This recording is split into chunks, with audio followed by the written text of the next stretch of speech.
Hi, I'm Tim, he's Brian, welcome to Watchbox, and thanks for logging on. As ever, we are the team with the theme, and today's theme is platinum watches. Brian, let's launch right in.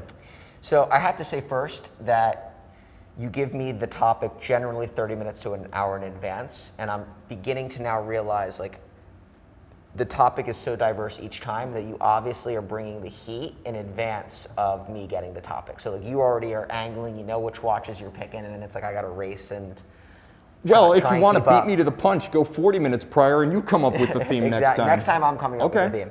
So why don't we, we'll come with a slow start, I think. A piece that's off the beaten track, but nonetheless a good one to talk about. So starting off with a Ralph Lauren watch, but not just any Ralph Lauren watch. So this particular watch here was produced by Ralph Lauren in all platinum. You have a guilloche dial, which is a little bit hard to see on the video, but we'll see if we can get it at the right angle.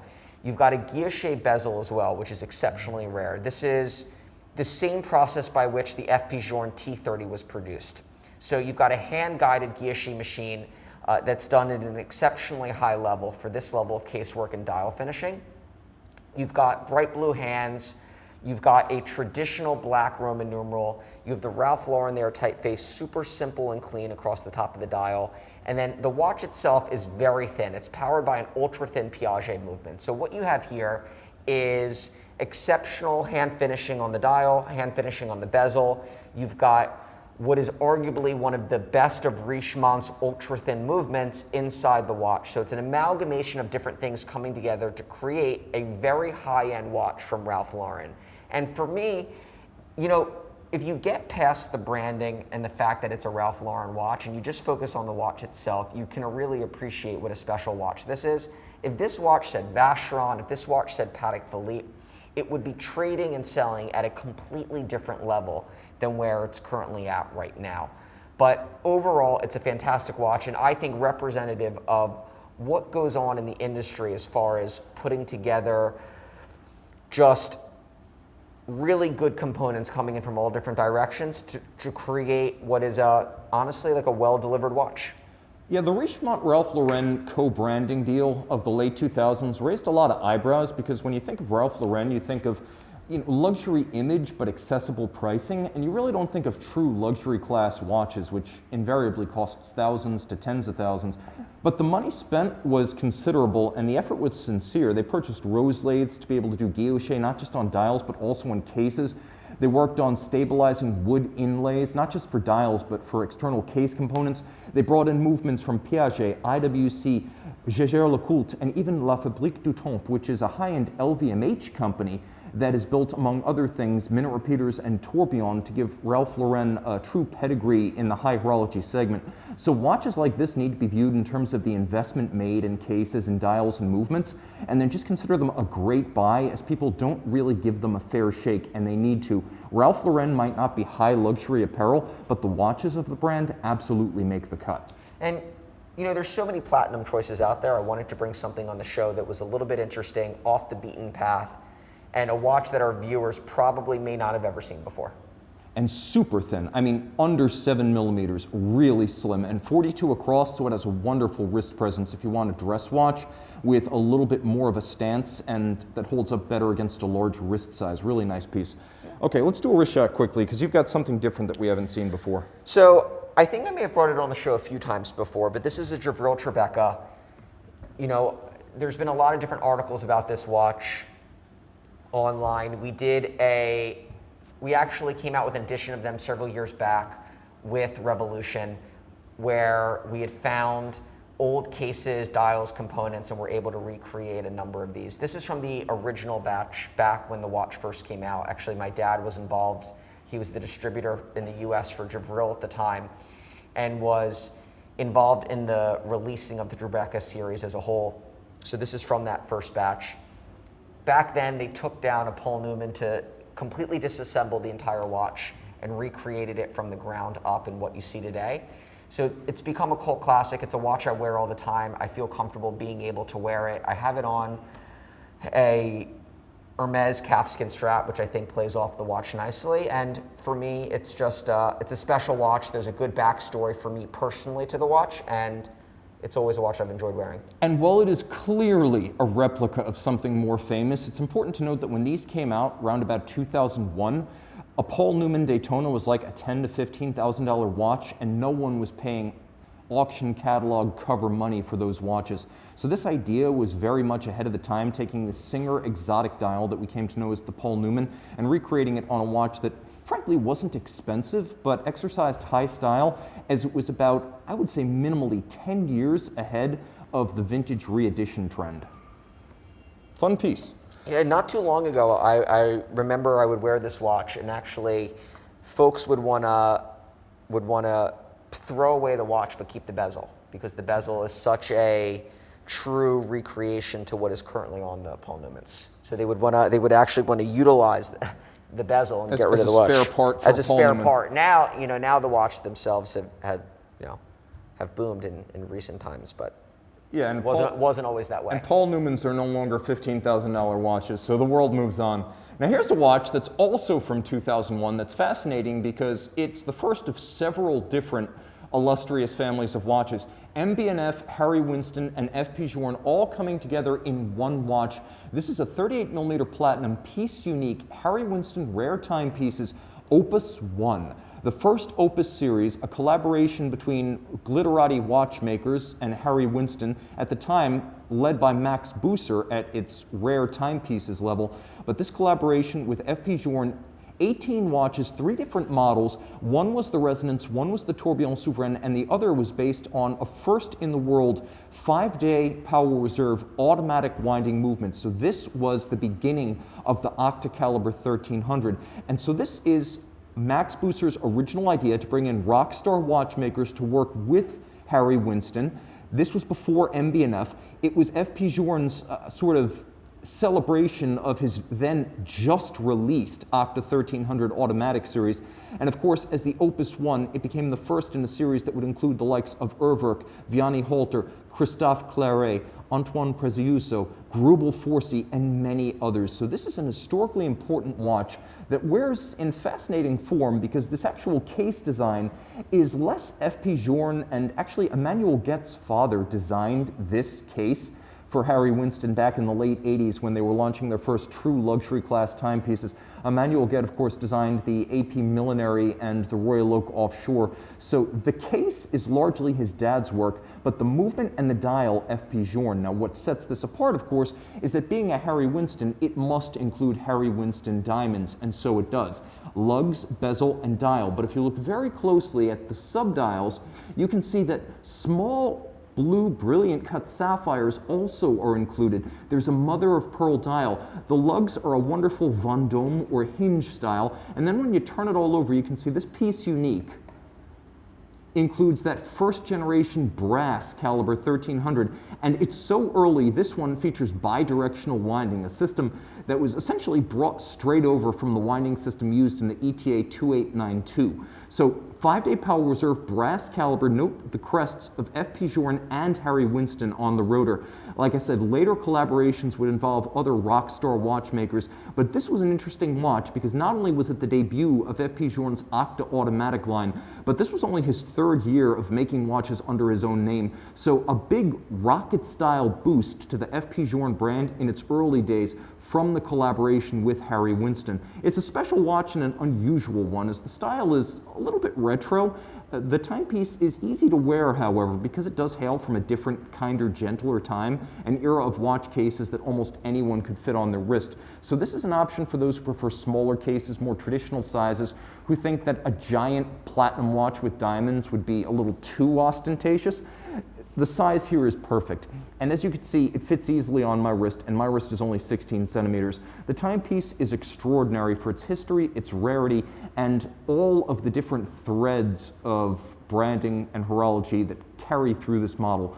MB&F with Max Bucer, FP Journe, and of course Harry Winston. This is an historically important piece. You've got the double-digit date, the power reserve, sub-seconds, hours, and minutes. That's what you're looking at right there. No, I'm a big fan of the Opus series. It became a passion of mine to track and hunt these down, and I was successfully able to find 2 of them. There are some more that I know where they're hidden or where they're buried, so to speak, but they're just not available to us. The watch itself, as you had mentioned, they produce 6 of each. 6 of the Tourbillon, 6 of the Resonance, and 6 of the Reserve de Marche. Each one being unique in its own way. I believe half of them having diamonds and half not having diamonds. So on the back, you showed the rotor, which had the FP Journe branding as well as the Harry Winston branding there on the back. For me, what was so special about that is just the hand engraved nature of the rotor. So you really see how small batch these were and what it was like at the time when, again, a big brand like Harry Winston was bringing in and embracing a much smaller brand like FP Journe. So a really successful series, something that I think that most collectors may not even know exists, but has been gaining more attention with the articles that have come out specifically about FP Journe. I'll also say that the Opus 1 was originally a bit overlooked as people didn't quite understand what the series concept was about at first. And it wasn't until the Vianney Halter Opus 3 that mainstream attention really was drawn to this series. But people are rediscovering the Opus 1 now because of all the watchmakers and brands who worked with Max Busser on the Opus series. FP Journe has, without a doubt, become the most famous, the most renowned, the most awarded, and from a collector's standpoint, easily the most attractive. So people are going back and revisiting the Opus 1 series, and watches like this are suddenly in the spotlight again. Okay, good pick. That's a fun watch. Next time you pick the theme, I promise. So I think if you're looking at platinum watches, it's hard not to have a Patek Philippe here on the table. So I went with the 5059. Again, another watch off the beaten path a little bit, something our viewers may not have seen before. So the 5059 is the predecessor to the 5159, which is Patek Philippe's retrograde perpetual calendar with an officer style case back. This particular watch in platinum with a white lacquer dial, very traditional in appearance. So it's a stark white dial with those black Roman numerals. Dressy in person and obviously dressy going through the video, a watch that I think could be worn more casually with the right strap just because of the more casual nature of the officer style case back. At 36 millimeters, the watch may for some be a little bit small, but because of the lug profile, it actually fits a little bit bigger, more like a 38 to 39 millimeter, I would say, which is why I think that the 5159 at 38 millimeters actually fits more like a 40. So for me, when I wear the watch on my wrist, and you can try it on for the video, you'll really see that overall wrist presence. Officer style case back, meaning hinge case back where it's solid and then you can see a view of the movement.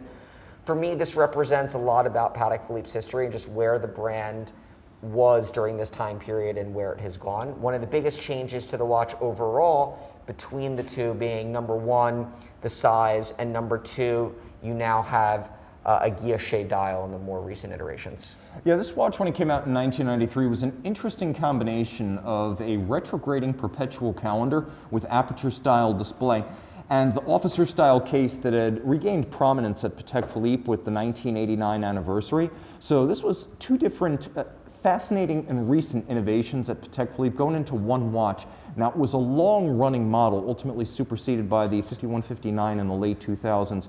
And at 36 millimeters, you would think it would be petite, but as Brian mentioned, those welded lugs, and they do emulate officer-style welded lugs, they splay out over the wrist. Now, this is fascinating because the officer-style watch is dedicated to the look of those first quarter 20th century wristwatches that were converted from pocket watches, which is why you see a lot of the elements of a pocket watch, as well as a quick conversion in this design. Invariably, during World War I, when officers would need to reference the time, they couldn't rustle for their pockets, and they needed something handy to keep both hands free. So taking a pocket watch, which often included a hunter hinged case back, which often included an onion style crown, they would then weld on lugs and use screw fixed bars, as you see right here, to hold the strap to the converted case. So you wound up with something that looked very much like a jiffy rigged wristwatch from a pocket watch. Of course, Patek's craftsmanship on these is much finer than those conversions, but you can see right down to the rotund profile of the case itself, the reference is crystal clear, and the dial with the black on white contrasts is likewise. Good piece. Yeah. And honestly, I know we sell watches, but for what this watch is, a retrograde perpetual calendar in platinum, officer style case back, rare and scarce, so being produced at a time in which not a lot of these were being delivered. The watch was delivered far more in yellow gold and then less so in white gold and rose, and then even more scarce in platinum, that you can pick up this watch for sub 50,000 to relative to what just other things now are worth or cost, to me is absolutely astounding. I feel the same way about this watch as I do 3940s. I just think that at some point, how do these watches just not gain more attention for what they are? I think the officer style case is underrated. You can also see that back then the base movement was the 315 that beat away a 21.6 rather than the later 324 that was a 4 hertz movement. But Geneva Hallmark, all of them are, as they all hit market before mid 2009. So every single one of these is Geneva Hallmark. You could see that there is a day, leap year cycle, there is a month, and then there's a retrograding date with a moon phase. Also black oxidized hands in gold for optimal contrast. Really nice piece, and a little giant in that it's 36, but it wears bigger with a lot more wrist presence. Oh, that is just nice. That is an awesome piece. Now what I've got here is a watch likewise born of the 90s, but of a very different sensibility. But they do have one thing in common. Both the 5059 and the Lange Sohne Datograph have the look of a pocket watch turned into a wristwatch. And in Lange's case, that was in tribute to the history and heritage of Saxon or East German watchmaking prior to collectivization under the communists. In effect, this is modern Lange paying reference and deference to historic Lange. When it arrived in 1999, the Datograph in 39mm platinum was an absolute revelation. Lange's own caliber, yes, but perhaps more important than the fact that they made it themselves was the fact that the finishing, the architecture, the aesthetic statement was stunning, show-stopping at Basel back then. And this is important because Patek Philippe was generally considered to have reevaluated its in-house movement development as well as its finishing standards when this caliber L951 arrived. Now the watch itself is fascinating because you have a platinum case in 39mm, but then you have a black galvanized sterling silver dial. There's a tachymeter outboard, so there's a step to the outer dial that acts as a ray haut, adding some depth. White gold indices, Roman numerals, and then you have alpha-style hands at center that are loomed. So you've actually got some loom here to add to the utility and practicality. There is a pusher adjuster that allows you to cycle quickly the double or outsized panorama date up at 12 o'clock, and then you've got flyback capability, as the Datograph has always been a flyback chronograph. The movement is extraordinary. The depth of it, the color of it, the quality of the individual components, the fact that everything is visible thanks to the combination of column wheel and a lateral clutch with a big slow-beating 18K balance, and you can see the combination of blued and polished screws, steel components, and nickel, copper, zinc, that golden-hued German silver material, and the freehand engraved balance cock with an overcoil hairspring. No refinement was left uninvested. Everything went into this watch. And though the Lange one is perhaps the foundational reference for the brand, I don't think any model from Lange is more beautiful in its execution than the Datograph. Even the Zeitwerk, which I adore, isn't as classically gorgeous as this watch. If you're going to own just one Lange, this is an excellent candidate to be that watch. I think that this watch is responsible too for elevating Lange to the highest level of watchmaking. So when this watch came out, is truly what propelled it to be able to say, should Lange be in the holy trinity of watch brands? Philippe Dufour has mentioned this being the best chronograph movement that's currently made in the world. So, and he bought one. And he bought one. So the watch itself is absolutely gorgeous. Again, when we talk about relative value, for a brand like, let's call it RM, to come out with their first in-house chronograph movement, and for in 2020. In 2020, and for that watch to be trading at 5 times this just doesn't make any sense. I mean, again, these watches offer exceptional watchmaking value, and I really do believe that one day customers will look back and say, I can't believe that I could have picked up these watches in the $40,000 and $50,000 range. I'll also say this, with that RM, it's industrially finished. This movement is entirely hand finished.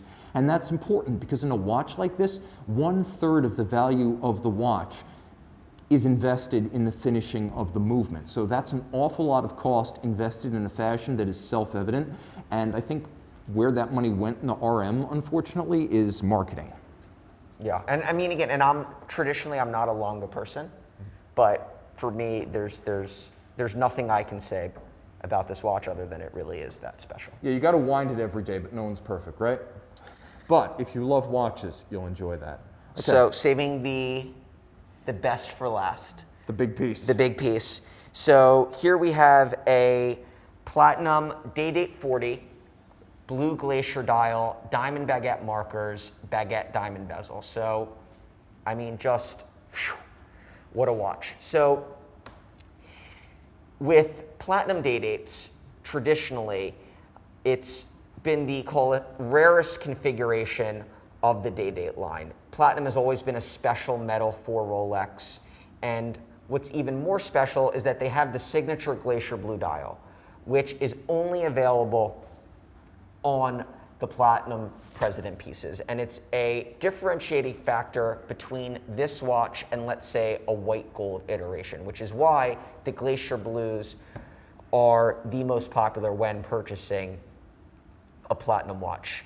The baguettes overall, I think, are more subtle in nature than round brilliant cuts. They have, call it, a less shiny bling factor, and they're far more subtle. And I honestly think also a little bit more masculine. But again, the watch itself for me is glorious. I'm a big fan of gem set watches. I think that it's watches like this that are propelling gem set watches forward and making them more mainstream. Yeah, I think the fact that the diamonds themselves are useful and recognizable as indices on the dial helps its case with guys who aren't always, at least in the West, comfortable wearing gems. But it's also important to note that when you get one of these gem set Rolex watches, you're looking at one of the few Rolex watches that really is handmade. The setting of the gems, both in the bezel and in the dial, is not done by machines. So when you look at one of these watches, you're getting everything that a Rolex should be: the durability, the history, the precision. Yes, you're getting that, but you're also getting a level of artisanal investment and human touch that you don't get on, say, just a conventional platinum Day-Date. So this is a fun watch, but it's also a little bit more human and a little bit warmer for it. The dial is explosive, the effect is dramatic, and at 40 millimeters, it's a larger Rolex Day-Date, but it's not a huge watch, especially since in the switch from the Day-Date 2 to the Day-Date 40, we have these pivoted end links. So instead of having a distance of like 53 millimeters across the wrist, it's more like 47 and a half. 100 meters water resistant, and I should mention, relatively shock and anti-magnetic. Shock protected and anti-magnetic. This is a sports watch at heart. And with a 70-hour power reserve, you know, if you put it down for a day or two, you're not gonna have to reset the day and the date, though it has a double quick set if you wish. This is a reference 228396 TBR, and you will be hard-pressed to find another example. It's got a lot of refinements that you just don't notice. Things like the ceramic-coated pins inside the bracelet. The idea being that with ceramic on the pins, the platinum can't wear down the pins. That does away with Rolex bracelet stretch forever. And the timepiece on the wrist is rich, make no mistake, and this is a half pound of pleasure, but it's not necessarily as explosive as if it were festooned with brilliant cut gems. And Brian's right. If you compare, for example, that FP Journe Harry Winston Opus one to this is a little bit more restrained, a bit more grown up, and definitely a little bit more versatile. As you could wear this casually, I don't think you could wear the Opus one casually. I'd wear the Opus one casually. You would. But that's your watch. Okay, so that's a fun piece.